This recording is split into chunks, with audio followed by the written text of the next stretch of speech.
Hello students, कैसे हैं आप लोग। उम्मीद है स्वस्थ होंगे और व्यस्त होंगे नीट की तैयारी में या अपने बोर्ड की एग्जामिनेशन की तैयारी में। ठीक है, तो हमारे इस चैनल एसकेवी एकेडमी में आपका स्वागत है। आज हम लोग अपने लेक्चर को कंटिन्यू करेंगे। यानी पिछले लेक्चर में हम लोगों ने इसका बेसिक इंट्रोडक्शन पढ़ा था, ह्यूमन हेल्थ एंड डिजीज का।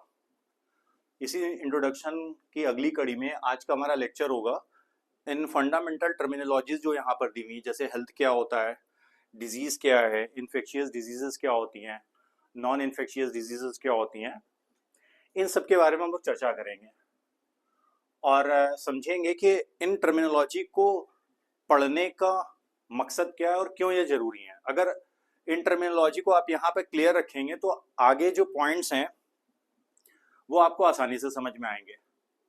तो हम लोग समय ना बर्बाद करते हुए फौरन शुरू करते हैं टॉपिक को। और हमारा पहला टॉपिक जो आता है वो है हेल्थ के बारे में। ठीक है, हेल्थ तो बहुत सामान्य भाषा में हम लोग बोलते हैं हेल्थ, स्वास्थ्य। ठीक है, आपका स्वास्थ्य फिट कब रहेगा, आप कब हेल्दी रहेंगे। तो एनसीईआरटी में या बायोलॉजी में हेल्थ का मतलब क्या है, ये कहता है कि हेल्थ का मतलब केवल ये नहीं होता है कि आप में कोई बीमारी नहीं है, एब्सेंस ऑफ डिजीज, या आप शारीरिक रूप से स्वस्थ हैं, फिजिकल फिटनेस है, केवल इतना ही नहीं है। बल्कि ये भी कहता है कि आप शारीरिक रूप से फिट हों, मानसिक रूप से फिट हों और सोशल, सामाजिक तौर पे। तो एक्चुअली हेल्थ किस तरह की फिटनेस की बात कर रही है।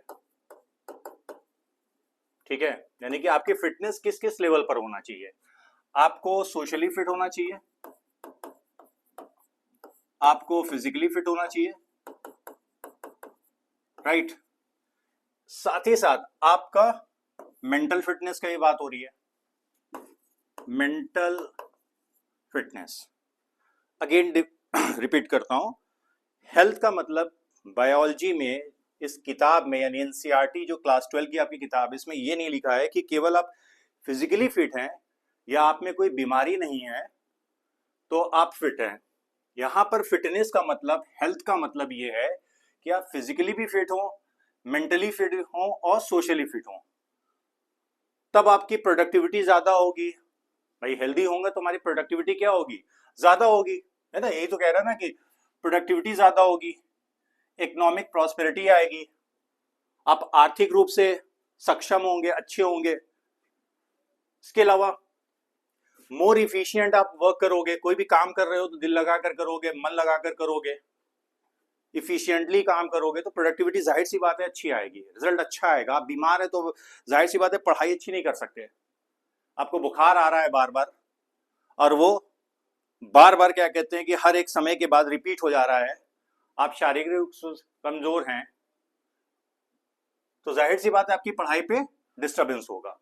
तो अगर आप हेल्दी हैं, और हेल्दी की फिर से रिपीट कर रहा हूं, हेल्थ होने का यानी कि हेल्दी होने का यहां पर जो पॉइंट की कंसिडर किया जा रहा है वो किया जा रहा है आप सोशली फिट हो, फिजिकली फिट हो और मेंटली फिट हो, तब तो आप क्या है, हेल्दी हैं।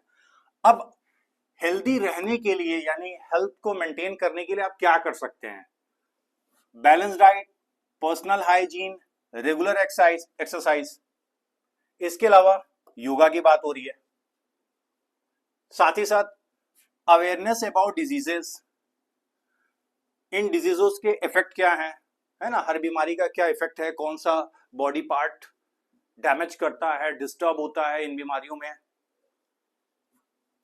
वैक्सीनेशन के बारे में आपको जानकारी होनी चाहिए against infectious diseases, proper disposal of waste, control of vectors and maintenance of hygiene in food and water resources are necessary for achieving good health. तो what is the main points, और sorry what are the main points, main points क्या हैं यहाँ पर। ये कह रहा है कि हेल्दी रहने के लिए, आपको स्वस्थ रहने के लिए सबसे जरूरी है कि बैलेंस डाइट लेना चाहिए। जाहिर सी बात है, आप खाना खा रहे हो अब उसमें प्रोटीन का कमी हो रहा है तो जाहिर सी बात है कोई ना कोई प्रॉब्लम होने वाला है। आप खाना खा रहे हो उसमें शुगर ले ही नहीं रहे हो, तो शुगर नहीं लोगे तो एनर्जी डिमांड डिस्टर्ब होगी, है ना। कार्बोहाइड्रेट आप सबने पढ़ा होगा क्लास 11 के रेस्पिरेशन वाले चैप्टर में कि कार्बोहाइड्रेट यानी ग्लूकोज का आपके शरीर के अंदर होना कितना जरूरी है। अगर ग्लूकोज नहीं होगा तो फिर रेस्पिरेशन नहीं होगा, ग्लाइकोलिसिस नहीं होगी, क्रेब्स साइकिल प्रॉपर नहीं चलेगा, एटीपी का फॉर्मेशन नहीं होगा, तो आप एनर्जीलेस महसूस करेंगे। तो बैलेंस डाइट, खाने में हर तरह के जो पोषण है, न्यूट्रिएंट्स हैं, पोषक पदार्थ, उनकी मात्रा निश्चित होनी चाहिए, बैलेंस्ड होनी चाहिए। निश्चित का मतलब यहाँ बैलेंस्ड, ऐसा नहीं है कि आप चीनी ही खा रहे हो तो फिर प्रॉब्लम हो, डायबिटिक होने की संभावना बनी रहेगी। इसके अलावा क्या कह रहा है, रेगुलर एक्सरसाइज। देखो आराम से पढ़ना है, कोई जल्दी नहीं है, एक ही बार पढ़ना है, मन से पढ़ना है। कोई सवाल हो तो आप पूछिए। इससे रिलेटेड जो डीपीपी है वो मैं नीचे डिस्क्रिप्शन पे डाल दूंगा, आप जाके वहां से क्वेश्चन सॉल्व कर सकते हैं। आपके पास समय है, समय तो पढ़ने के लिए समय होना चाहिए और किसी चीज के लिए आपके पास समय भी नहीं होना चाहिए, तो आप वहां से निकाल लीजिएगा और सॉल्व कीजिए, मैं अपलोड करवा दूंगा। आप हमारे ऐप पर भी देख सकते हैं, वहां पर भी मौजूद है। धीरे धीरे हम लोग अपलोड कर रहे हैं, हो सकता है जल्दी अपलोड कर दें। वापस आते हैं, रेगुलर एक्सरसाइज, इसके अलावा योगा की बात हो रही है, ठीक है। ये सारी चीजें फिजिकल और मेंटल हेल्थ पे बात हो रही है। इसके अलावा और क्या जरूरी है, आपको बीमारी के प्रति जागरूक भी होना पड़ेगा, यानी अवेयरनेस भी आपके लिए जरूरी है। भाई जब आप जागरूक होंगे तो घर में दूसरों को बता सकते हैं, सामाजिक तौर पे अवेयरनेस फैला सकते हैं कि भाई इस कारण से ये डिजीज हो सकती है। वैक्सीनेशन, बहुत सारी बीमारियों के लिए हमारे पास वैक्सीनेशन मौजूद है, समय समय पे टीकाकरण कराना जरूरी है। आपको एक चार्ट मिल जाता है, अगर आप जाएंगे कभी पीडियाट्रिक के पास, जो बच्चों के डॉक्टर होते हैं, तो वहां पे आप टीकाकरण चार्ट मांग लीजिए उस डिपार्टमेंट में जाके, तो आपको मिल जाएगा कि 3 महीने पे कौन सा लगना है टीका, 12 महीने पे कौन सा लगना है, 1 साल पे कौन सा टीका लगना है, बच्चे को किस किस बीमारी से बचने के लिए लगना है, पोलियो का लगना है, मीजल्स का लगना है, स्मॉल पॉक्स का लगना है, कौन सा टीका लगना है, सब उसमें लिखा रहता है इस एज पे। तो वैक्सीनेशन की जानकारी होना जरूरी है, ठीक है, खास करके किस केस में, इन्फेक्शियस डिजीज केस में। इसके बाद कह रहा है प्रॉपर डिस्पोजल ऑफ वेस्ट, ठीक है, जो वेस्ट है उसका डिस्पोजल प्रॉपर होना चाहिए, नहीं तो उससे भी गंदगी फैलेगी।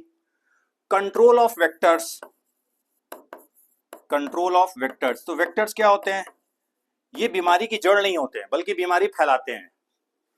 आप बीमारी फैलाने वाले जो पॉजिटिव एजेंट होते हैं, है ना, जो पॉजिटिव एजेंट है किसी भी बीमारी के लिए, उसको फैलाने वाले जो अदर ऑर्गेनिजम्स हैं, एनिमल्स हैं, उनको आप यहां वेक्टर कंसिडर कर रहे हो। एक एग्जांपल देता हूं, आपको समझ में आ जाएगा। जैसे प्लाज्मोडियम, पिछले क्लास में भी हम लोगों ने बात किया था, प्लाज्मोडियम क्या भाई, ये एक प्रोटोजोआ है, ठीक है, this is a protozoan.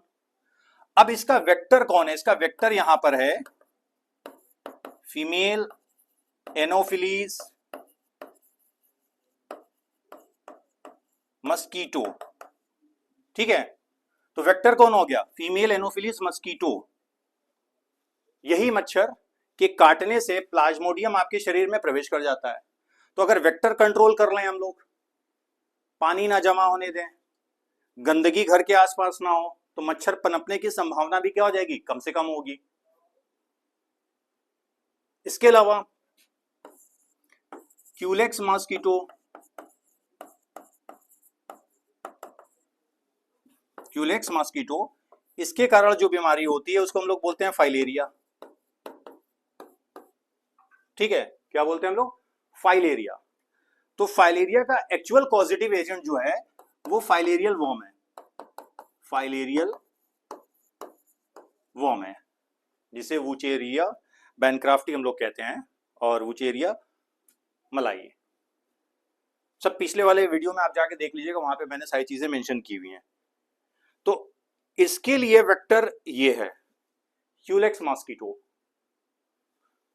Anopheles किसका वेक्टर है? प्लाज्मोडियम का। इसके कारण होने वाली बीमारी कौन सी है? Malarial fever. तो बात किसकी की जा रही है यहां पे? कंट्रोल ऑफ वेक्टर्स, कि वेक्टर्स को कैसे हम लोग कंट्रोल करें। वो सारे ही तरीके हमें अपनाने पड़ेंगे जिससे मच्छर पनपने की संभावना, उनके ब्रीडिंग ग्राउंड आपके आसपास अवेलेबल ना हो, उनको अवॉइड करना है। फिर क्या कह रहा है भाई, आप बैलेंस डाइट ले रहे हो, रेगुलर एक्सरसाइज कर रहे हो, योगा कर रहे हो, सारी चीजें कर रहे हो, उसके बाद बीमारी हो जा रही है। तो कहीं ना कहीं इन सारी चीजों में हमारी कोताही हो रही है, कमी हो रही है, अवेयरनेस नहीं है हमको। साथ ही साथ हाइजीन कंडीशन मेंटेन करना, किसका? पानी का और खाने का, वाटर रिसोर्सेज जो हमारे हैं, जहां से आप पानी ले रहे हो, जहां से आप खाना ले रहे हो, वहां पे भी हाइजीनिक कंडीशन, साफ सफाई होना बहुत जरूरी है। तो ये सारी स्थितियां जो दी हुई हैं या जो पॉइंट्स आपके दिए हुए हैं, ये सब क्यों जरूरी हैं? यह मेंटेन करने के लिए। यह मेंटेन तब होगा जब ये और ये और ये फिट रहेगा। यह तीनों फिट तब होगा जब ये सारी चीजें फिट रहेंगी। तो आप सारी चीजें नहीं फिट कर सकते, 100% नहीं कर सकते, कोई बात नहीं, लेकिन कोशिश तो कर सकते हैं हम। अगर कोशिश करें तो जाहिर सी बात है ये फिट होगा, तो एक हेल्दी सोसाइटी बन सकती है। तो this is about the health.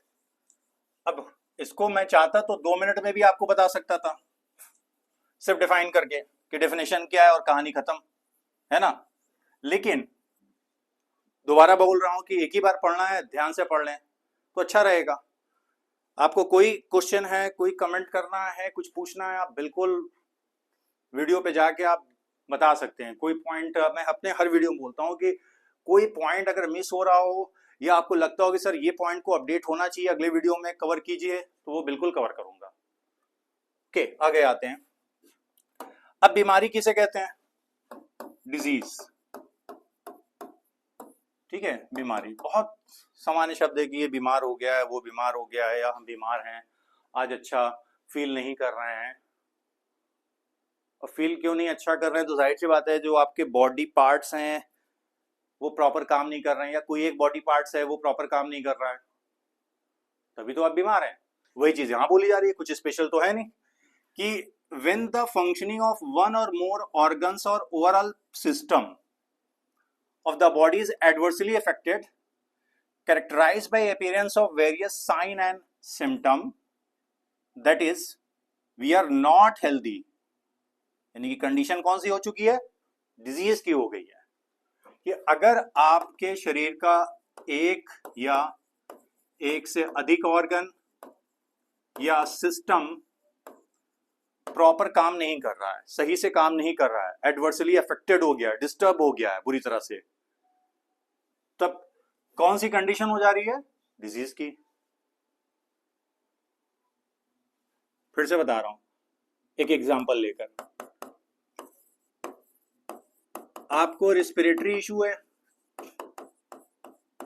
ठीक है, तो रेस्पिरेटरी इशू में अफेक्टेड क्या हो सकता है भाई? सपोज करते हैं फेफड़ा हो सकता है ना, हमारा फेफड़ा जो है वो डिस्टर्ब हो गया है। अब ये फेफड़ा डिस्टर्ब क्यों हुआ है, जो लंग्स हमारा ये डिस्टर्ब क्यों हुआ, इसका कॉज है कोई बैक्टीरिया। कौन सा बैक्टीरिया? पढ़ा है आपने, स्ट्रेप्टोकोकस निमोनियाई। तो कौन सा ऑर्गन डिस्टर्ब हुआ आपका? लंग्स, जो आपका मेन रेस्पिरेटरी या ब्रीदिंग ऑर्गन है वो डिस्टर्ब हो गया, तो आप सांस नहीं ले पाओगे, तो किस कंडीशन में आप चले गए? डिजीज। अब डॉक्टर के पास पहुंचे, उसने क्या किया? डायग्नोज किया, तो पता चला कि आपका फेफड़ा डिस्टर्ब हो गया है, इसमें इस बैक्टीरिया का इन्फेक्शन है और इस बैक्टीरिया का नाम स्ट्रेप्टोकोकस निमोनियाई है। तब उसने कहा आपको निमोनिया नामक बीमारी हो गई है, आपको अस्थमा नहीं है, निमोनिया नामक बीमारी हो गई है। तो अब आगे आते हैं। Diseases can be broadly grouped into infectious and non infectious diseases. ये जो बीमारियां हैं, ये बीमारी है, ये इन्फेक्शियस भी हो सकती है और नॉन इन्फेक्शियस भी हो सकती है। इन्फेक्शियस डिजीजेस क्या होगी भाई? ऐसी बीमारियां जो किसी एक व्यक्ति से किसी दूसरे व्यक्ति में, यानी person to person, easily transmit हो सकती हैं। ठीक है, बाय द कॉन्टैक्ट, क्या लिखा है, easily transmitted from one person to another are called infectious diseases। और कह रहा है हम सभी कभी ना कभी इस तरह की बीमारियों से ग्रसित हुए हैं, पाला हमारा पड़ चुका है। इन्फेक्शियस डिजीजेस, भाई कौन ऐसा व्यक्ति है जिसको कॉमन कोल्ड नहीं हुआ होगा? नॉर्मल सी बात है, कॉमन कोल्ड हुआ होगा। एलर्जी, किसी ना किसी को किसी ना किसी तरह की एलर्जी हो जाती है। हालांकि एलर्जी की यहाँ बात नहीं कर रहे हम लोग, इन्फेक्शियस डिजीजेस पे बात कर रहे हैं, इन्फेक्शन के कारण। कुछ डिजीजेस ऐसी होती हैं जो जानलेवा होती हैं, इन्फेक्शियस होती हैं लेकिन जानलेवा होती हैं, जैसे एड्स है ना, एक्वायर्ड इम्यूनोडिफिशियंसी सिंड्रोम।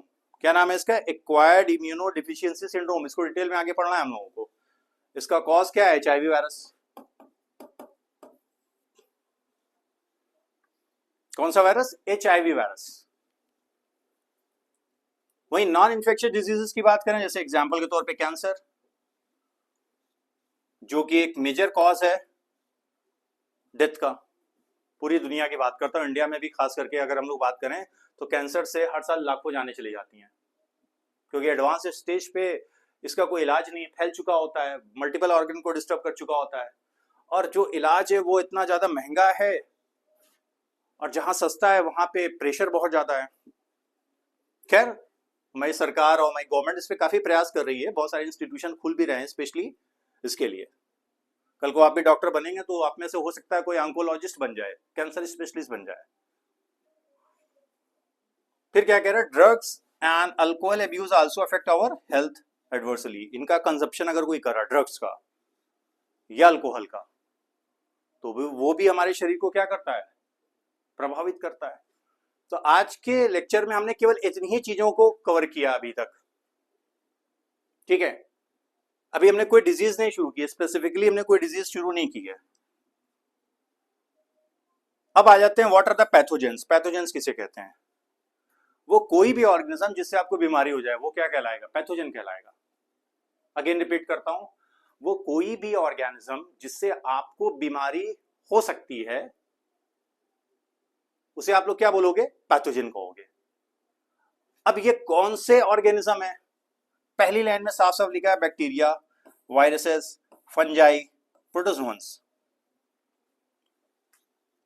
इनमें से वायरस जो है ये ए सेलुलर है। क्या है? ए सेलुलर है। मैं थोड़ा सा साफ कर दूं तो ज्यादा अच्छा रहेगा।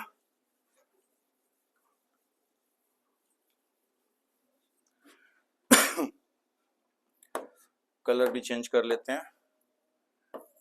वायरस क्या है? ए सेलुलर है, ठीक है। एनसीईआरटी की लाइनिंग है। क्लास 11 में आप जब पढ़ते हैं चैप्टर नंबर 2, तो बायोलॉजिकल क्लासिफिकेशन में वायरस के बारे में आपको पढ़ना है। तो ये ए सेलुलर है, कोई सेल नामक स्ट्रक्चर नहीं है, बल्कि इसको एक होस्ट की जरूरत होती है। मतलब हमारे शरीर की या किसी भी दूसरे ऑर्गेनिज्म के सेल की आवश्यकता होती है रेप्लिकेट करने के लिए, उसे इन्फेक्ट करने के लिए। उसके अलावा बैक्टीरिया है, फंजाई है, प्रोटोजोआ है, हेलमिंथेस है ना। एक तो हो गया वायरस जो किसमें चला गया? ए सेलुलर कंडीशन में। ये ए सेलुलर कंडीशन में आ रहा है, इसमें कोई सेल नहीं है। लिविंग और नॉन लिविंग के बीच की कैटेगरी हम इसे हम लोग कंसिडर करते हैं। फिर आते हैं बैक्टीरिया है, फंजाई है, प्रोटोजोअन्स हैं और हेलमिंथेस, ठीक है। ये सारे सेलुलर हैं। इनमें से कुछ मल्टी सेलुलर हैं, कुछ यूनिसेलुलर हैं, प्योरली यूनिसेलुलर हैं। तो वो कोई भी ऑर्गेनिज्म जिससे आपको बीमारी हो सकती है उन्हें आप क्या बोलोगे? पैथोजन, यानी disease causing organisms are called pathogen. And the examples are bacteria, viruses, fungi, protozoans and helminthes.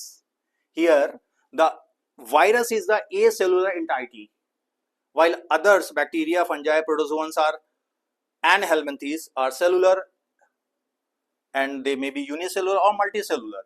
The bacteria unicellular है, fungi unicellular, multicellular दोनों हो सकता है, पढ़ा है आपने। Protozoans, most of the protozoans are almost protozoans are unicellular. Helminthes are multicellular. तो is it clear? इस पे क्वेश्चन अभी तक ऐसा नहीं आया है, आ भी सकता है कि ये जो आपको बीमारी कॉज करने वाले ऑर्गेनिज्म है इनमें से कौन सा ए सेलुलर है, कौन सा यूनिसेलुलर है, या कौन सा मल्टी सेलुलर, इस एस्पेक्ट्स पे भी ध्यान रखिए, सवाल पूछा जा सकता है।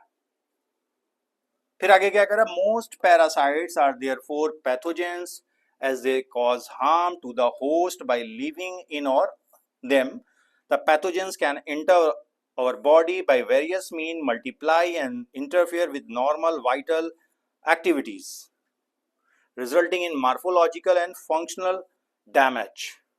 तो जो बैक्टीरिया, फंजाई, प्रोटोजोआ, हेलमिंथेस या वायरस हैं, ये मोस्ट ऑफ द पैथोजन जो हैं इनको क्या बोल रहा है, ये पैरासाइट होते हैं, ठीक है, जो होस्ट बॉडी के अंदर मल्टीप्लाई करते हैं।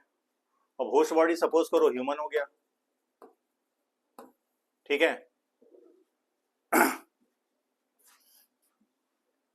और बदले में क्या देते हैं, इस शरीर को यानी मानव शरीर को या जिस भी होस्ट के अंदर ये एंटर कर रहे हैं उसे डिजीज दे रहे हैं। क्यों?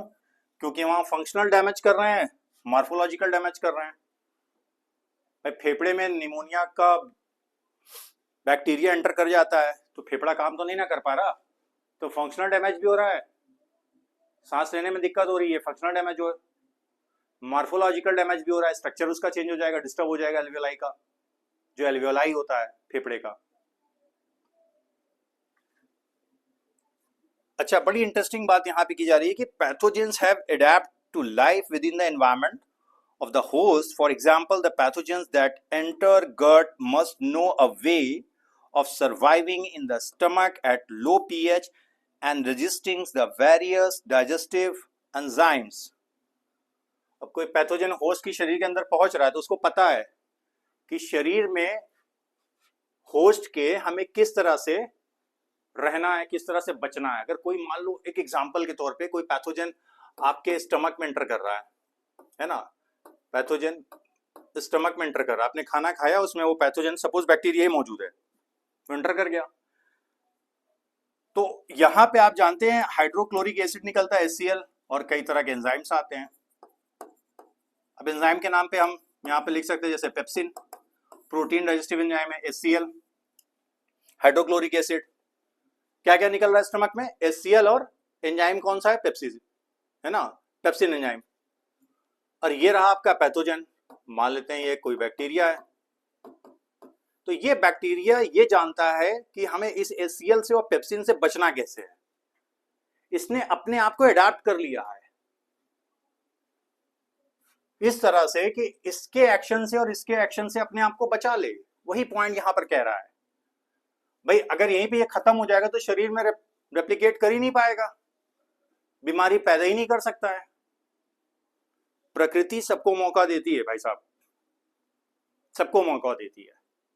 बैक्टीरिया को नहीं पता है कि वो आपको बीमारी दे रहा है, वो तो जस्ट रेप्लिकेट कर रहा है आपके शरीर के अंदर, अपनी प्रोजेनी बढ़ा रहा है, उसका ऐसा कोई इरादा नहीं है। उसको थोड़ी पता है कि वो निमोनिया कॉज कर रहा है, उसको थोड़ी पता है HIV वायरस आपके शरीर के अंदर गया तो एड्स कॉज कर रहा है, तो प्रकृति ने मौका उसको दिया है।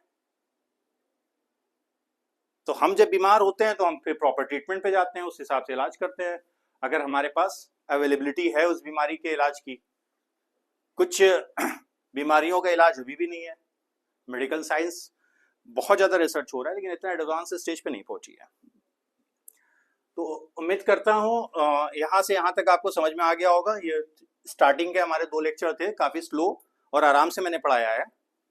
इन द नेक्स्ट लेक्चर हम लोग थोड़ा फास्ट चल लेंगे, इसको जितने पॉइंट में पढ़ना है ये मैंने पहले लेक्चर में बता दिया है। जैसे टाइफाइड है तो टाइफाइड का causative agent, mode of infection कैसे हो रहा है, टारगेट ऑर्गन कौन सा है, कहाँ पे डैमेज कर रहा है, फिर सिम्टम्स क्या हैं, क्या सिम्टम्स आ रहे हैं उस बीमारी के, जैसे टाइफाइड के ही क्या सिम्टम्स हैं, प्रिवेंशन एंड ट्रीटमेंट। तो ये सारी चीज़ों को हम लोग इतने ही पॉइंट में, यानी ये जो बीमारियां हैं, टाइफाइड है, निमोनिया है और जो भी बीमारियां, इनको इन्हीं पॉइंट्स में धीरे धीरे कवर कर लेंगे। तो थैंक यू, आप लोगों का बहुत बहुत शुक्रिया।